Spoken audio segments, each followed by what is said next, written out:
I suppose most of us haven't heard of the ancient Zygaktes River outside of Philippi, but sometimes it's called the Jordan of Europe. And that's for a very good reason, because it was here that Europe's first convert was made to Christianity. Lydia was with some other people praying on a Sabbath morning when Paul and Silas showed up. They were wondering who might be responsive to the good news, knowing that a vision had prompted them to come across from Asia into Europe. When they came to the riverside, they found people who were responsive, among the most notable being Lydia. Lydia was a business person from Thyatira in Asia Minor.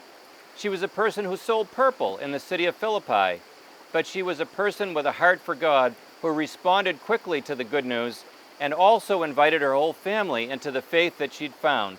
She asked Paul and Silas to baptize her, and her whole household was saved. Well, the story of Lydia takes place in Acts chapter 16, and it has a couple of bookends to it. The story of Lydia's conversion and her household baptism is bookended by the jailer in Philippi, who is afraid of losing his life or even might take his life because of the earthquake that opened up the prison with Paul and Silas. He literally says to Paul and Silas, "What must I do to be saved?" And they tell him the good news about Jesus, and he comes to faith. He brings Paul and Silas into his home, and then his whole household is baptized. So there are two stories of faith and baptism that include a household. There's another bookend that relates to Lydia, and that is in Acts chapter 16, verse 40, we read that after Paul and Silas came out of the prison, they went to Lydia's house, where they met with the brothers and encouraged them, and then they left. This is where Paul's second missionary journey will take him all the way through Greece. They're going to go through Thessalonica, through Berea, and down to Athens and Corinth and Cenchrea. But this is a very signature moment for them, just like this Jordan River crossing, because the first converts are going to be a woman, a businesswoman, as well as a jailer, a Roman citizen, perhaps a military retiree.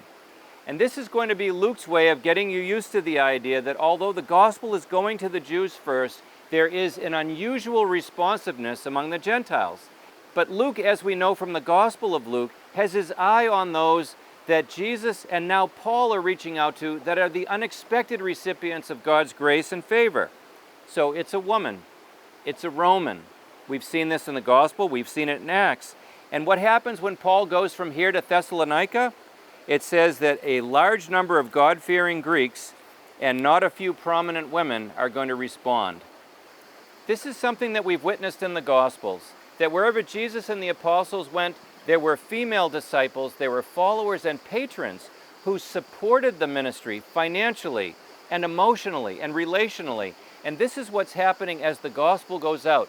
The house churches that are the bridge between the synagogues and the later buildings that were the churches, these house churches were often in the homes of faithful and prominent Greek women who came to faith, and they offered up their homes and their households to be the basis for the early church.